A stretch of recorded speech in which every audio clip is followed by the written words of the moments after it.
Welcome to Next Economy Now. I'm your host, Andrew Baskin. The goal of this interview series is to highlight the leaders who are taking a regenerative, bioregional, democratic, diverse, transparent, and whole systems approach to using business as a force for good. In this episode of Next Economy Now, Sean Berry, a partner at Lift Economy, interviews Farhad Ebrahimi. Farhad is the founder and chair of the Chorus Foundation, which works for a just transition to a regenerative economy in the United States. The Chorus Foundation supports communities on the front lines of the old extractive economy to build new bases of political, economic, and cultural power for systemic change. Sean's conversation with Farhad explores how Farhad's unique mixed-race family and background in punk music and art informs his work with the Chorus Foundation, how spending time with and funding communities directly impacted by climate change and resource extraction has resulted in support for the Just Transition framework, and three key learnings. The first being social change requires social movements. The second, systemic problems require systemic solutions. And the third, local place-based engagement is where it all comes together. They explore how and why philanthropy should be putting itself out of business in order to realize a regenerative and just economy. And Farhad shares some fascinating details about the communities and enterprises the Chorus Foundation chooses to support in the time that they will take to sunset the foundation. Without further ado, please enjoy Sean Berry's conversation with Farhad Ebrahimi. Welcome to Next Economy Now. Farhad, it's great to have you. Thanks for having me. It's great to be here. I'd love to invite you to share your story. Where'd you come from, and how'd you get into this great work that you're doing now with the Chorus Foundation? Sure thing. So, I think for me, and maybe this is true with a lot of people, no matter what they're doing, like a lot of stuff for me starts with family. I'm Iranian American. My dad is from Iran. My mom is not Cuban by blood, but grew up in Cuba. So, I grew up in a family that had these like dual refugee stories from the respective revolutions of both those countries, talked a lot of politics growing up. And, my language, not necessarily my parents, like a lot of the politics were sort of, explicitly anti-colonialist and anti-imperialist, because as you might imagine, my parents had feelings about, U.S. foreign policy and how it contributed to the circumstances in the respective countries that they grew up in. But I think it's worth noting that we didn't really talk about class or capitalism very much. We were in a family where, my dad was and still is a really successful entrepreneur. And we've had like a kind of complicated story in terms of like when we were doing well and when we weren't. But that wasn't as examined as much. And I think the other kind of dynamic in there was, growing up in a mixed race household, having a lot of identity confusion. On the one hand, growing up in the 80s in the US, Iranian American, there were like a lot of implications to that. Things like the Muslim ban now, like that's not like new stuff for our family. There were all sorts of visa waiver things before, various kinds of anything from like kids making like jokes at school to like my dad getting death threats and stuff when we were growing up. So that had one kind of frame, but then also when we would hang out with families that were like 100% Persian, like both sides of the family, they'd be like speaking Farsi at home and eating food and celebrating holidays that I didn't even know about. And so I think the kind of takeaway from that, and this is true, I think, of a lot of mixed race folks, of sort of being able to code switch and bridge build between different spaces, because if I never really feel like I fit in 100%, there's that desire to bring in the part of me that's not in the room and like share that and bridge to that with folks. Mm. And so, for me, like where does a kind of socially alienated kid who has some seed of left-leaning politics go? And that's to punk, right? Went to a lot of shows, played in a lot of bands after, graduated from college, opened a recording studio for a while. But through this whole process, in addition to like the music and sort of the cultural context of it, was also being connected to a lot of broader leftist politics. So now I was being introduced to some critiques of wealth and class. And of course, like any good teenager, bringing that home to my parents and haranguing them with it and being like, why don't we do this? Or why do we do that? Or why is it like this? But the net outcome of it was promising myself that given that, we were like a family where like I was donor class, I had been gifted a significant amount of money by my dad when I was still in my teens, really, that I needed to start some sort of wealth redistribution project. And I told myself I'd do it before I turned 30. And I think I beat that deadline by a couple of years or something like that. So that's how I ended up with a foundation that I was running. And I made a few decisions, wanted to focus on the climate crisis, but kind of approached it like, I don't even know what that means. And I don't know how compatible that is with the politics that I've developed in these other spaces.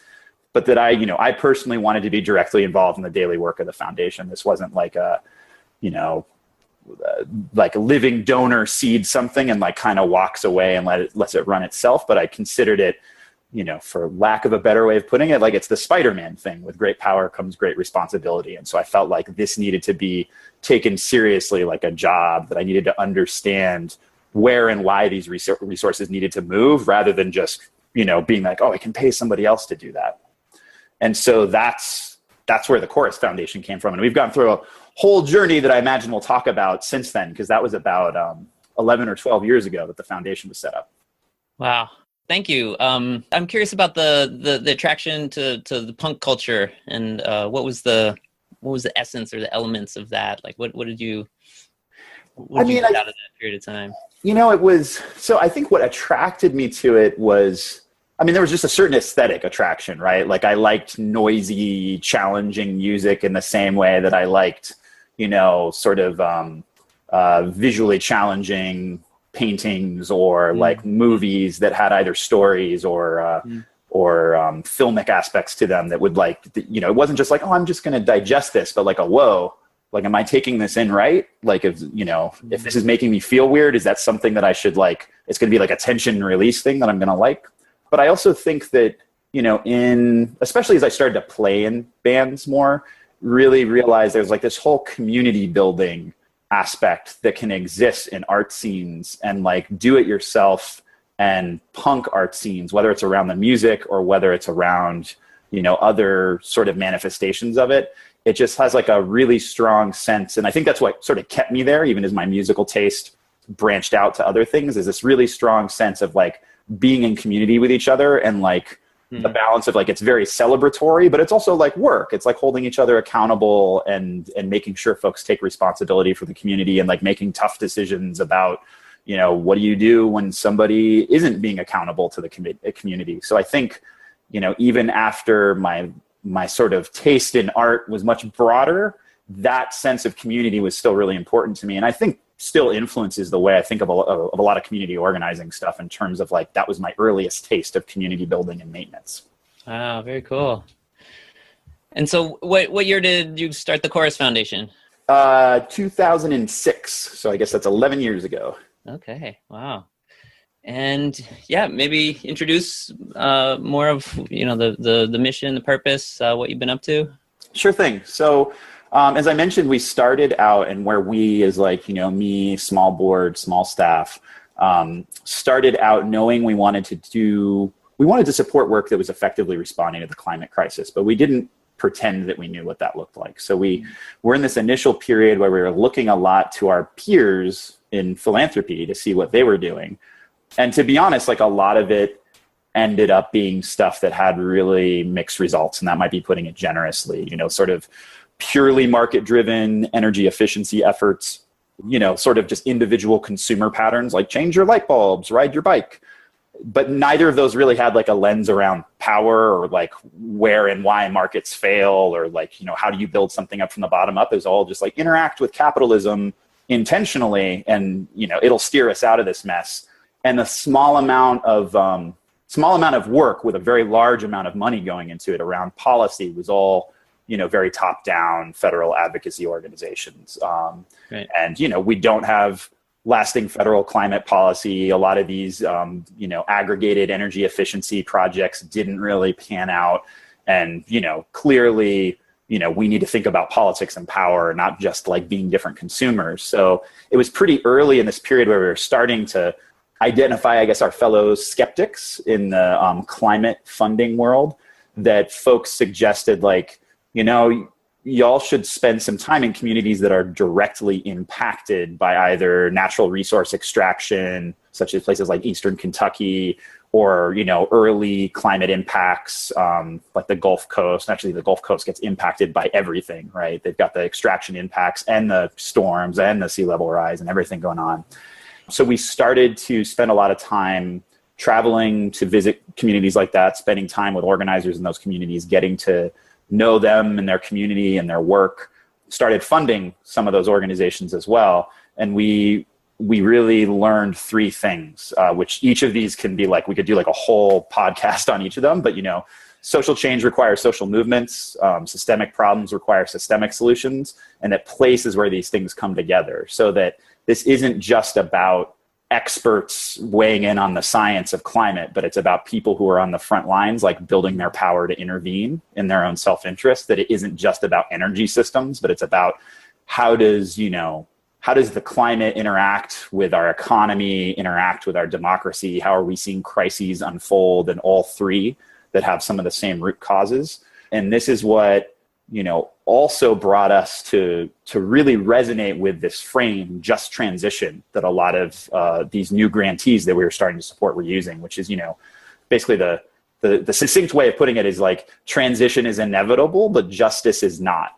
That we always see change, especially in how our economy works and how our technology works. But historically, there's certain communities that have always gotten, thrown under the bus. And if you're getting thrown under the bus, it doesn't matter if it's solar powered or not, by these kinds of transitions. And so, learning a lot from folks like Kentuckians for the Commonwealth and the kind of organizing that they were doing in Eastern Kentucky, which, was about environmental justice, but it was also about economic justice, right? And that you can't just say we need to shut down the coal industry and have the main economic driver for that region just totally disappear. All this stuff obviously being very relevant with a lot of the conversations that people have had running up to and post the most recent election about regions of this country that have experienced some form of economic atrophy or collapse, and the fact that like a lot of folks, not the folks we work with, but a lot of folks have just been ignoring that. And it's something that we need to take very, very seriously, because there's other parts of the country that are headed for similar transitions that might also be unjust transitions.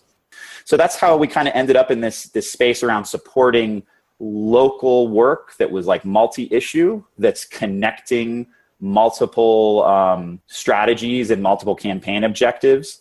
And again, there's a lot that could be said about this, but the thing that's most important to us is that we provide long-term general operating support to these kinds of organizations. So as a funder, we're not like, here's a grant, talk to us in a year and we'll see if you hit all your benchmarks and then we'll give you another one. We basically said to these organizations, like, we're a spend out foundation, we're only gonna be around 10 years. We're gonna fund you every year of those 10 years. And then we can spend the time talking to each other about different things, like who can we introduce you to? Are there things that you want to hear from us that we might have seen in other places? Do you want us to convene and facilitate meetings? Do you want us to help you strategize around fundraising? There's like so many things we can do to try to be helpful and follow the leadership of these folks on the ground, in addition to just cutting checks.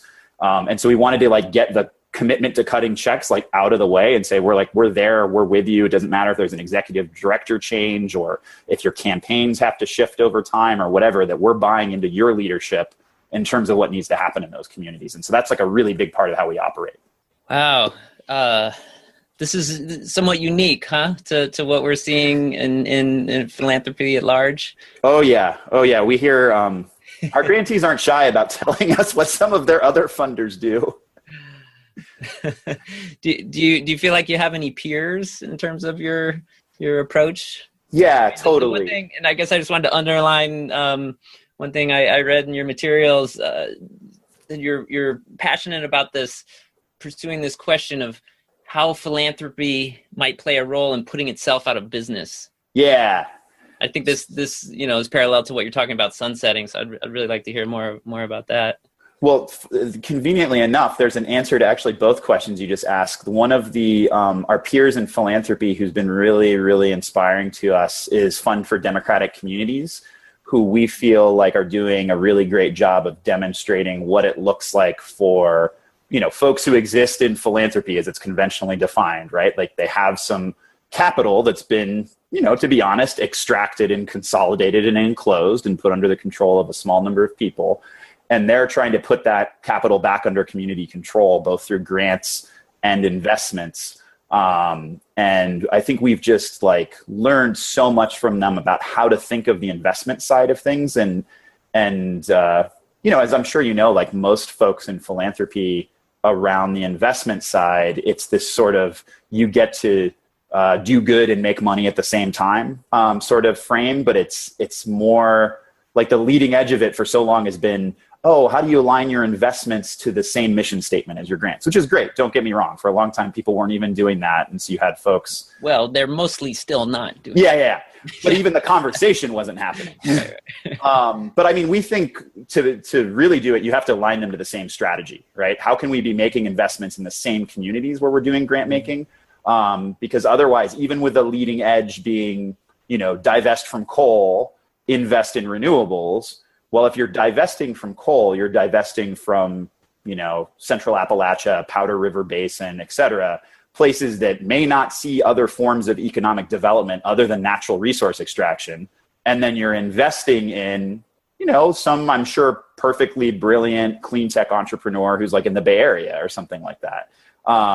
That's a regressive movement of capital in the sense that you're pulling it out of communities that see really no investment. And then you're putting it into a community that sees like a lot of investment, although maybe in particular sectors. And so like Fund for Democratic Communities and some of the work that they're doing right now with Working World and Movement Generation around the Reinvest in Our Power project and the Reinvest Network, I think has been really exciting work for us to get to know and to support, because it's really at that, the tip of the spear in terms of how do you support work that's aligning like the political organizing with the politicized economic development, like in the same counties, in the same cities, in the same places, which of course is complicated, right? Because the investment opportunities don't always exist. You have to think about how you deploy grant dollars to create the pipeline for things that you can later invest in. But to take it back to the putting philanthropy out of business part, the thing that resonates really powerfully for me is this question of like, why should the return on investment come back to us? Like, why should the return on investment stay within the investor class as opposed to putting the capital into community controlled investment vehicles, such as the kind of financial cooperatives that Working World and other folks are building, and then stay there? So that instead of like us doing a loan in Central Appalachia and then we get a return on investment, and then we make another loan in Central Appalachia, and it's like me making decisions from here in New York City. It's just upfront saying, here's some money, we'll just grant it to a local community-controlled financial cooperative, and then that's the end of our having a role in terms of where that money goes, but that's the beginning of the community having direct control and being able to make the kinds of, locally accountable and, taking into account local expertise as well as accountability, the kinds of investments that really need to have. Because that's what we aspire to do, both on the grant making and investment side. But like, we're not from these communities, and we travel there as much as we can and try to learn about as much as what's going on. But at the end of the day, I see us as being in the way. And so we are part of the grant making we do is how do we fund structures that will help us get out of the way, so that the next time somebody's sitting on a pile of capital like we were, they're less likely to say, oh, let's start a foundation and let's be really radical and really accountable and really relationship-based and all these things that are really good.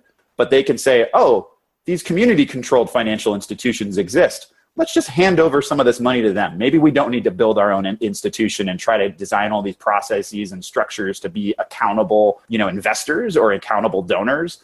And we can let the communities do that for themselves. So by funding work that's building those opportunities, I feel like even by baby steps, we're helping show what it looks like to build new models of community-controlled capital that, if you play this out over time, would hopefully relieve the need of some outside, grant maker or investor like us, and would also be addressing those basic inequities that cause the resources to be extracted and consolidated and enclosed and put, under the control of people like us to begin with. Yeah, that's what I was going to ask. Why is philanthropy necessary in the first place? Right? Yeah, it's a pressure release valve to a system that some folks call it broken, and I call it works very, very well, just for a very small number of people. Right. So yeah, I love this idea of if we're really looking, for an altruistic outcome, for a future that works for everybody, thinking about the ability for humanity to continue to inhabit the planet. If we're really serious about that, then investments that profit people who already have enough money to invest isn't going to get us there. That's right. And I think I want to give a lot of credit to the kinds of political education tools that our grantees use. Specifically like movement generation has a great, what are the pillars of the economy? What do they look like in an extractive, exploitative economy? What might those same pillars look like in a regenerative, just economy? And going through one of their trainings one time, it's like, well, so what does philanthropy look like in the regenerative, just economy? And just being like, oh, it wouldn't be there. Like you wouldn't have it. And another world is possible. We believe that. That's why we think like long-term work requires long-term vision, not just like pragmatism and little steps. I mean, the pragmatism and little steps, as long as they're getting you to that long-term vision. But we really believe in the long-term vision of like, what is a world that no longer has philanthropy, both because it can't have it and because it doesn't need it anymore. Now, it's going to be a while until some of our larger siblings in philanthropy take this kind of stuff seriously, but we kind of view our role over the next 7 years that we have in our spend out to demonstrate what it looks like to just move assets back under community control and then be done with the project of having a foundation. I want to ask a question just that might come from, a peer of yours in the foundation world. And they would, aren't you scared? Like what happens to you in your life and your identity, and like why would you give away all your money? Like what? That's so crazy. Well, there's a lot of potential scary things around this story, right? And I think one of the ones that's really scary is just like the urgency of a lot of these issues. I mean, that certainly comes up a lot around climate, and so not intervening around climate is really scary. And that's, one of the first folks that I met who was really advocating for spending down was John Hunting from the Belden Fund. And it was, really emphasizing the environmental need that like $1 granted now is going to be more effective than like $1.25 granted somewhere down the road.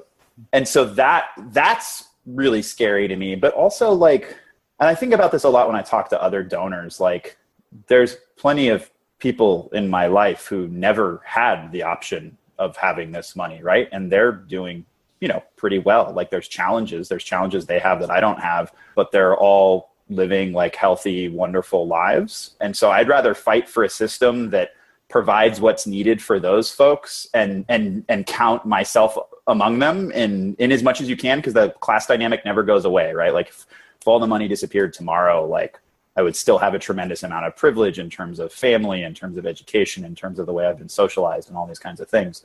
But the one thing I can control is like, how much am I setting aside for myself in a bank account? And I feel pretty strongly that I shouldn't be comparing myself to other folks in the donor class to think about how much I should be setting aside. I should be comparing myself to, for lack of a better way putting it, the 99%, and in terms of what people have available to them to think of their futures and things like that. And if that doesn't seem like enough, well, then that's what all this political organizing is fighting for, right? Is to build those kinds of social safety nets and that kind of wealth staying into community and things like that. So, plenty of people have said, oh, but when you're older, when you have kids, like all these things, like you'll feel differently. And that may be, but when I was in my teens, people told me I'd feel differently when I got out of college. When I got out of college, they told me I'd feel differently when I was in my 30s. Now that I'm in my late 30s, they're like, oh, you're going to feel differently when you're in your 40s or 50s. So it hasn't happened yet. Have you gotten any impassioned pleas to abandon this reckless course that you're on? No, I haven't. I find, certainly everybody within family is super supportive. Like I mentioned earlier that, I like to have challenging political conversations with my parents because partially they like it too, like that's sort of the culture in our family. My mom one time was joking with my sister and I and saying like, our number one hope was that we were going to raise two like critical thinkers. And unfortunately that's what we've done. And y'all are just critically thinking about everything that your father and I do. But, in terms of interacting with other folks in sort of donor class, investor class, owning class spaces, I think a lot of folks are interested. They're not sure if it's a limb that they can personally step out on, but I think it's most of the reaction that I've felt personally. So there's a risk I'm projecting this on other folks, but what I perceive in other folks is there's actually something liberating about saying like, you know what, I don't need to worry about maintaining this. I don't need to worry about having like this fiscal responsibility to this capital that's been put under my stewardship. I can say, you know what, I want to give it all away, like literally all of it or really close to all of it. And that's fine because I'm going to be okay. Like, I think there's something really liberating to that, but it is busting through for some people, that anxiety of like, oh my God, but how much is okay? And it's like, oh, how much is okay for most people in the world? It's a pretty small amount. I want to appreciate your leadership and bravery in terms of pushing forward. Yeah. Thank you so much. Yeah. Do you predict, this, you might be influential in this way in terms of convincing more people? You mentioned the Fund for Democratic Communities, which we just had Ed Whitfield on the podcast. Oh, fantastic. Yeah, I really appreciate their work. Is there a growing movement here, or are you guys still like outliers way ahead of it? I think there's something growing. We've been really excited to work more with folks, like Ed and Marnie from Fund for Democratic Communities, folks from Solutions Project, on some of these pieces have worked historically with like folks from Solidago Foundation or New World Foundation. Like, we have a number of allies within philanthropy that we've been working together for a while. And we've really, I think in recent years, taken it really seriously. Like, not just like, how do we sit at the back of the room at a mainstream funder conference with our arms crossed being grumpy together, but like, what does it look like to take our own political education seriously? What does it look like to spend the time really developing ideological analysis and really smart strategies together? And a lot of what we talk about is how do we organize our peers? We've got our work cut out for us, but I think, especially for me, at least within the last 6 years, have seen a lot of openness to conversations in philanthropy. And I think a lot of this has to do with the level of social movement activity that we've seen in the United States. And particularly, I think, Occupy Wall Street, because of the analysis around wealth and financial inequity, that we've had a lot of conversations within philanthropy that we like never could have had before. Some of those conversations actually lead to, some of our peers shifting their grant making strategies, making decisions around spending out, making decisions about not just the what they fund, but the how they fund it. And so that's been really exciting. And, if you talk about the resources we represent, we're just a drop in the bucket of philanthropy overall. And philanthropy overall is just a drop in the bucket in terms of the overall economy. But, nonetheless, it does feel like things have really started to loosen and move. And so that's like, when we think about next steps for us, it's like a lot of it is how do we organize our peers? How can we create containers for, leadership development and political education for people within philanthropy to approach things in different and hopefully much more transformational ways? Do you have a vision of, at the end of your, when you sunset, do you feel like you'll have a vision of what you've accomplished, or? Yeah, I mean, so we have 4 communities that we've made these long-term commitments to. It's Eastern Kentucky, Alaska, and then Buffalo, New York, and Richmond, California. Wow. And so 2/3 of our grant making every year goes to those 4 communities. And then the rest goes to some other place-based work, but then a lot of national, like capacity building organizations or networks or trainers or political educators.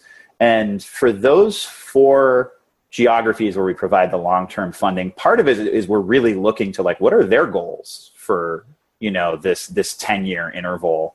And we try to, spend more time listening to what they think they might be able to do and what they'll need to do it, and then trying to be helpful and supporting them along that path than we do coming in with, some folks in philanthropy would say, we're going to pick 4 locations where we think it's likely that we'll see a certain kind of policy that we've already decided is the right one get implemented. And we're just very different from that. I mean, our grantees are very concerned about policy victories, but they each might have a slightly different version of that they're pursuing at their local level.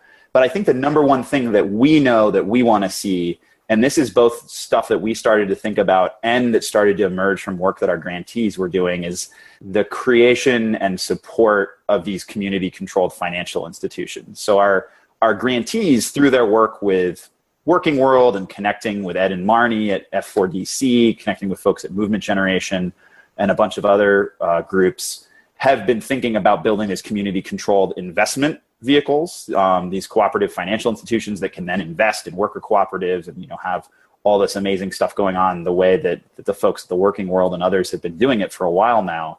Those are very new for our grantees. And so we're hoping by the time we've spent out that those are healthy and proven and have even more resources going into them, and hoping that our early grant making and investment support is part of what paves the way for that, for our peers in philanthropy to see why these are important financial structures, why resources should be moved to them, both investments and grants. So that's like a really big part of it. And that really came from our grantees. And then what has sort of come from our side is the desire to just pose the question to our grantees and see how much progress we can make in answering it. Like, what does the equivalent around grant making look like? And again, this will be different in each geography. I mean, we already have some level of democratized decision making in some of those geographies. In some places, our grantees have been clear with us, like, listen, we'll help you frame things. We'll help you think about who should get like a request for concept papers, and we'll give you our feedback on the concept papers you get, but we don't want to be part of decision making at all, right? Because we don't want to be perceived as gatekeepers or anything like that. And some of our other grantees and other places have said, like, you know what, can we just give you a slate? Can we just tell you everybody you should fund here, because we know we're in relationship with them and we feel confident that we can give you an answer that's going to feel good for everybody on the ground. And we're open to either approach, but we're curious about what it looks like to get more to that second approach in more geographies where we can say, here's support for y'all to build whatever kind of decision making and accountability you need for some sort of intermediary. And then we'll just put the money in it and y'all can get that money to where it needs to go. And then we can spend our time advocating to our peers to put money in things like that. So if we can see some growth both on the grant making side and the investment side of these community controlled financial institutions, which, again, we could spend a whole podcast talking about how they're different from existing community foundations or CDFIs. That's what we'd really like to support our grantees in building, because that feels like a good handoff once we're no longer around. It just puts them in a better position, having more capital under their control and having these ways of presenting themselves as decision makers around philanthropic capital they'll still be needing to fundraise. So the idea with these would be like a revolving loan fund. The money would go out to one group, and as it comes out, then there's capital go out to another group. If there's profits or dividends, then that would fund some grant making. Yeah, and deeply democratically governed. So, folks who have gotten these kinds of loans being pulled into governance roles and decision making. So that it's a cooperatively governed revolving loan fund. Yeah, I just was chatting with folks from the Ujima project. Yeah, in Boston. So apparently, I don't think they have a large amount of capital under control, but there's some money, and there's this model, right, of different stakeholders, voting or helping control where that money goes. Is that correct? Yeah, absolutely. And they're thinking about it in terms of like a participatory budgeting kind of model, if I remember correctly, which I think is part of what makes it different from like a community foundation. Community foundations are, there's a full spectrum of them, right? Some of them are amazingly progressive and radical in how they operate, but a lot of them, they look like a normal foundation. You've got program officers who, are wonderful people, but have very powerful, complicated jobs. And they've got a bunch of donors that put money into the community foundation who have a lot of political opinions about where they want their money to go and everything. And it doesn't necessarily end up having that kind of deep democracy that a more of a participatory budgeting sort of philosophical approach, regardless of what it looks like logistically, to moving the resources. So yeah, folks like Ujima Project, like that's the kind of stuff like that we want to be betting on right now in the communities that we support, that they'll figure out how to build some of these things out and demonstrate that they can take in larger pieces of capital and know exactly what to do with them. I'm curious to hear more about your the hotspots. How did you choose the hotspots, and then maybe we could hear some of the solutions that are coming out of maybe one of them, if you want to pick one to dive into a little deeper. Yeah. So it was a little asynchronous because we arrived on the support in Kentucky a couple years earlier than the other three. Really just, I think, the coincidence of where we developed relationships first. It was one of the first communities that our sort of our little cynics club within philanthropy suggested that, we should really go down there and see what they were doing. And we were just blown away because the kind of work that they were doing, and, this was 7 or 8 years ago. So this is, everybody says like, oh, the future of coal, like, everybody but the president understands what the future of coal is right now. Like 7 years ago, that wasn't the case. The writing was on the wall, but not everybody was reading it the same way. Right. And so we were really blown away in that kind of really complicated political and economic environment, the ways in which they were tying together the organizing and the economic development and like the cultural piece too, the cultural shift as well. They were having more success around energy efficiency programs than people in Cambridge, Massachusetts were, right? So like the People's Republic of Cambridge was not doing as good a job convincing people to do energy retrofits as folks were in the hollers of Eastern Kentucky. So that really stood out to us and, started funding Kentuckians for the Commonwealth and Mountain Association for Community Economic Development and a number of other organizations. But those were sort of our biggest grantees. And so when we at a board level made a decision to spend out, we decided two things. One, we already knew we were going to fund KFTC and MESED every year that we were around. So that's when we made those 10-year commitments to them.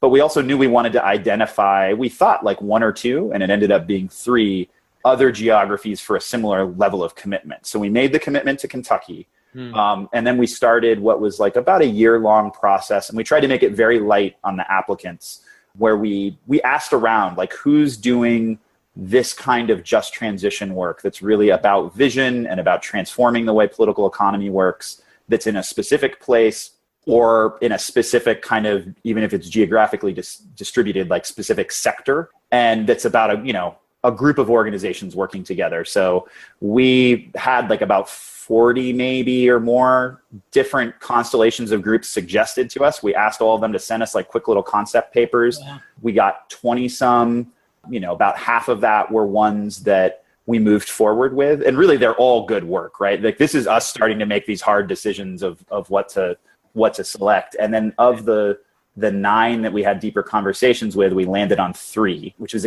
Kentucky, Alaska, Richmond, California, Buffalo, New York. The reason those 4 total, with the 3 new ones, part of it is diversity, right? So diversity of geography, diversity of demographics or identity groups in terms of the leadership of the organizations, as well as the base that are organizing, urban and rural, a diversity of like which national networks they were part of, because we wanted to sort of have an interesting mix of like folks who were connected to Climate Justice Alliance, folks who were connected to then National People's Action before they merged in with some of the other organizing networks. And also like diversity in terms of like folks we knew well and folks we didn't know as well. So, the folks in Richmond, California, like Kentucky, we'd been funding for a few years. It wasn't really probably a surprise to anybody that we were considering them in this process. We'd never been to Buffalo before. We'd never connected with our now grantees there. And each of these geographies was doing multiple things well and a couple of things like really well in ways that we knew would be inspiring to other grantees, because we already knew part of this is going to be like, how do we help them connect with each other, either by supporting the networks they're already part of or by seeing like, is it useful for us to convene folks?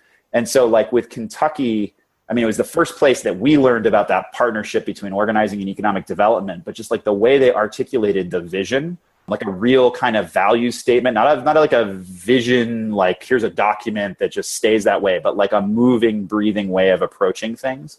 And we could really see the way that folks from other organizers from other geographies would like light up when they heard the folks from Kentucky talking about it, because it was plain language that anybody would understand, but was really transformational. The folks in Richmond, some of the way that they approach the political work. And so we have a C4, like, I don't know what you call it, like affiliated action fund for the foundation. So we do C4 work as well. And just the fact that in Richmond, they have, with all the money that Chevron puts into elections in Richmond as a company town with a giant refinery, that they not only started winning those elections, but Chevron actually stopped putting money in, because I think they're just sort of like, okay, we need to step back because we don't even know how to fight y'all anymore. And relationships to statewide, electoral organizing as well. In Buffalo, I think the economic development of the Green Development Zone that Push Buffalo and Massachusetts Avenue Project and others have been involved in, just like really seeing locally what a local living economy looks like, that there's, previously vacant homes that are now being renovated to be high efficiency, affordable homes by people from that community. I mean, you have folks just returning from being incarcerated, getting jobs and getting job training and career development to like build affordable housing in their own community. And then like similar structures around urban food systems. Like that's something that really was exciting for folks. And then in Alaska, I think the cultural piece in terms of, a lot of the work we support there is Alaska Native led, and their sense of what transforming the economy looks like is grounded in these really amazing history of subsistence economies and relationships to natural lifeways and things like that. That like the way they talk about the economy that they want to live in, it's just, they can talk about it so much more freely because they were never doing it the way the rest of us were, except for the ways in which colonialism tried to enforce that on them.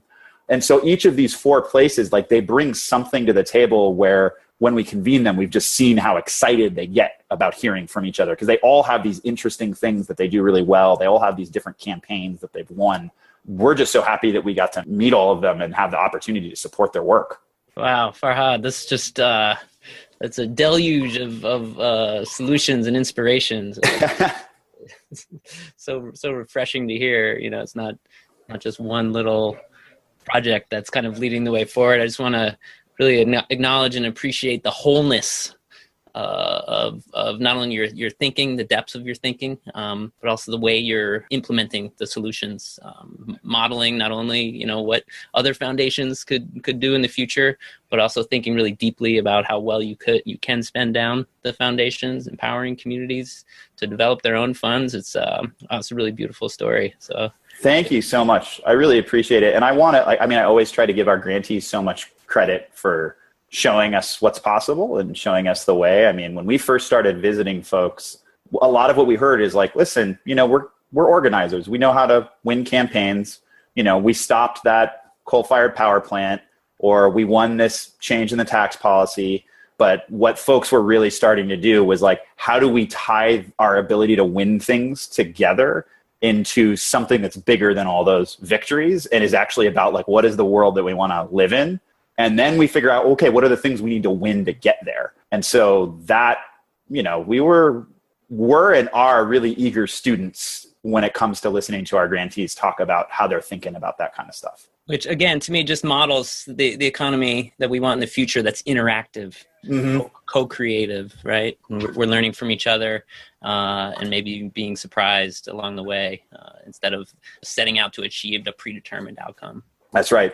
No, that absolutely resonates. Thanks so much. A last question for you is how can our listeners help what you're up to? Well, we're certainly looking for good models on what democratizing grant making or investment processes look like. So I've mentioned a few of the examples of the folks that we're already in conversation with, especially on the investment side, folks like Working World and Fund for Democratic Communities. But like there are some amazingly progressive community foundations who are doing this in really amazing ways. And we'd love to connect with those folks, learn from their experiences. I think we always could stand to talk more with folks who are involved in like the funding exchange networks and other sort of, and a lot that I'm sure we've never even heard about, right? Where people have experimented with some of this, democratizing the processes and the structures and the decision-making.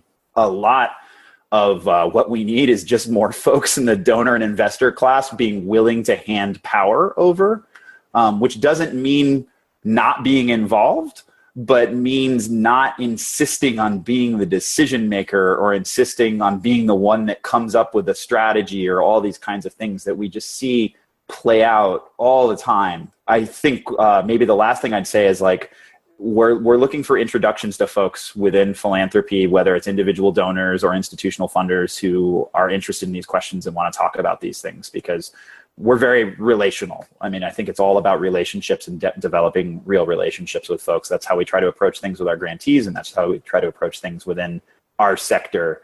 And we could always stand to meet new folks who are outside our sort of well-trodden paths that we've been on for the past decade or more, and connect with some folks outside of that, both to be helpful where we can and to have our own horizons expanded. Well, wonderful, Farhad. Let's see what our listeners can do in terms of helping the relinquishment of control and the proliferation of democracy and co-creating these solutions. So thank you so much for being with us. And yeah, thanks for having me. Great work you're up to. Really appreciate it. Yeah, you too. This podcast is awesome. I got to go listen to all the other ones I didn't get a chance to listen to yet. Oh, there's some good ones. All right, Farhad, we'll see you soon. All right. Next Economy Now is a production of Lift Economy. Lift is an impact consulting firm whose mission is to create, model, and share a locally self-reliant economy that works for the benefit of all life. To listen to all our past episodes or to share your thoughts about the show with us, visit www.lifteconomy.com/podcast. That's LIFT economy.com/podcast. You can also subscribe to this podcast through iTunes, Overcast, Stitcher, or wherever you get your podcasts. Please take a moment to rate us on iTunes. It's really very helpful in allowing these ideas to reach a wider audience. Once again, thanks for listening.